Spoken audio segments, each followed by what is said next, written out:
दूसरे काव्य का दूसरा पद। ठीक है, वैसे मैं आपको जब पोस्ट करती हूँ तो पार्ट 5 इसलिए लिख देती हूँ ताकि आपको समझ में आ जाए कि ये वैसे 5वां पद है, और देखा जाए तो आपकी किताब में दूसरा काव्य है और ये दूसरा पद है जो आज मैं आपको समझाने जा रही हूँ। ठीक है, तो दोनों चीज़ें मैंने काव्य और उसके अर्थ अपनी कॉपी में लिखे हैं। किताब में मैंने आपको दिखा दिया कि कल ये पद मैंने आपको समझाया था पिछले वीडियो में, और इस वीडियो में ये वाले पद आपको समझाऊंगी। इसके बाद और इसमें कोई पद नहीं है, इसके बाद आपको प्रश्न उत्तर है।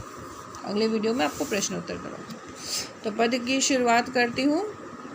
पहले आप पद सुन लीजिए। राघो एक बार फिर आवो, ए बार बाजी विलौकी आपने बहुरो बन ही सिधाओ। तो संदर्भ है या हमारी अंतरा पुस्तक से यह काव्यांश लिया गया है, या तुलसीदास द्वारा रचित गीतावली से समकालित है, मतलब वहाँ से ये लिया गया है। प्रसंग है यहाँ माता जो है कौशल्या माँ, वो राम वन गमन से दुखी है और उस घोड़े को देख करके अपने हृदय की व्यथा दुख को व्यक्त कर रही है। जो घोड़ा राम का सबसे प्रिय घोड़ा था, राम जी को सबसे प्रिय घोड़ा था, जो उसे देख करके कौशल्या माँ दुखी है, क्योंकि वह घोड़ा राम जी के जाने के बाद से खाना वाना नहीं खाता है, वो काफ़ी दुखी है। उसे देख करके कौशल्या माता जो है वो और दुखी हो जाती है। ठीक है, चलिए अब इसके अर्थ को आप समझिए। राघो एक बार फिर आवो, माता कौशल्या विनय कर रही है, मतलब प्रार्थना कर रही है कि हे राघव, राम जी एक बार वापस लौट आओ, एक बार फिर से आओ वापस लौट कर। ए बर बाजी विलौकी आपने बहुरो वन ही सिधाओ, अपने प्रिय घोड़े को देखकर वापस चले जाना। इस बार जो तुम आओगे अपने प्रिय घोड़े को देख करके जो है तुम वापस चले जाना, क्योंकि घोड़े की हालत कैसी हो रही थी राम जी के बिना, बिल्कुल अच्छी नहीं हो रही थी। जे पै प्याई पोखी कर पंकज वार वार चुचुकारे, क्यों जी वही मेरे राम लाडले ते अब निपट विसारे।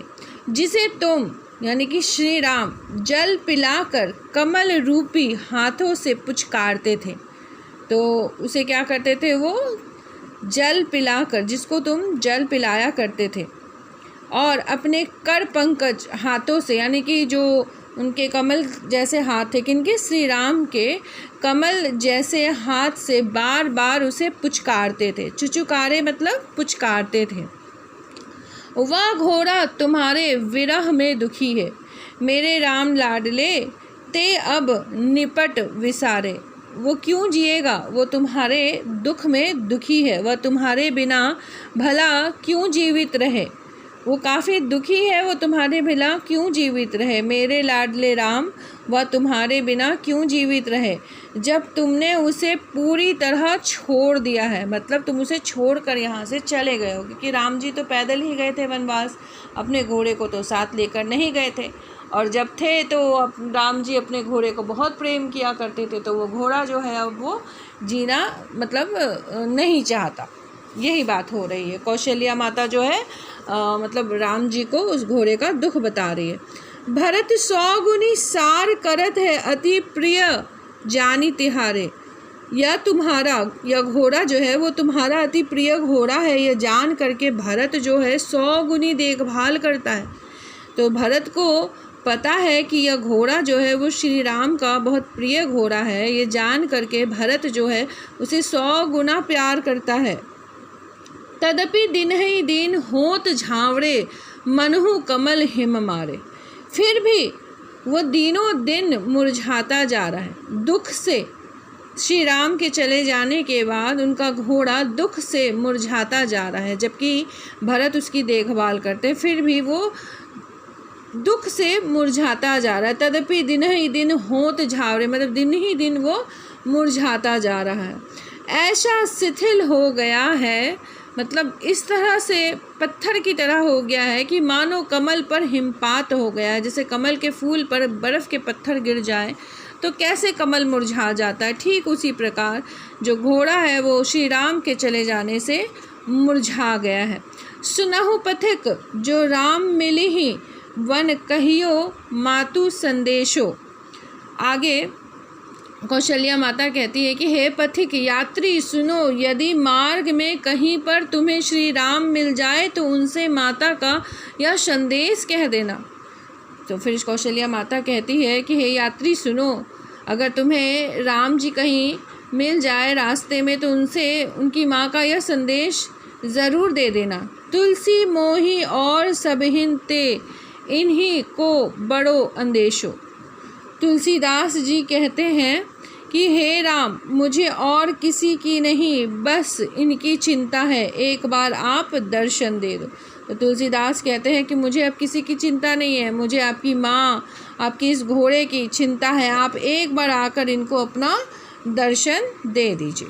ठीक है, तो यहाँ पे प्रार्थना की गई है श्री राम से कि वो वनवास से वापस लौट कर आ जाए, अपनी माँ से मिलने क्योंकि माँ दुखी है, अपने घोड़े से मिलने क्योंकि घोड़ा दुखी है।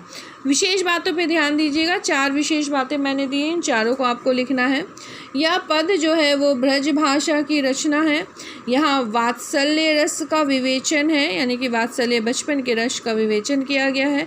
यहाँ पे अनुप्रास रूपक अलंकारों का प्रयोग किया गया है। भाषा काफ़ी सहज है और भावात्मक है, क्योंकि ये भाव से भरी हुई भाषा है, जिसमें प्रेम के भाव को प्रकट किया गया है, दुख के भाव को प्रकट किया गया है। इसीलिए भाषा कैसी है, सहज है और भावात्मक है, जिसमें भाव को प्रकट किया जाता है। ठीक है, तो सारे पद हो गए हैं आपके। भरत राम का प्रेम काव्य पूरा हो गया है। अब इसके प्रश्नोत्तर मैं आपको अगले वीडियो में समझाऊंगी, पोस्ट करूंगी, फ़ोटोज़ भेजूंगी, आप उसे अपनी कॉपी में लिखिएगा। ये टर्म 2 के लिए करा रही हूँ मैं, तो इसे लिखिएगा और एक बार इसे पढ़िएगा ज़रूर, ताकि आपको ये पद जो है अच्छी तरह से समझ में आ जाए, क्योंकि ये कठिन है, छंद है, चौपाई है। इसे पढ़िए, समझिए और ठीक वैसे ही 2-2 वाक्य को पढ़िए और 2-2 वाक्य के अर्थ को भी पढ़िए और शब्द अर्थ को ज़रूर देखिएगा। ठीक है क्लास 12, धन्यवाद।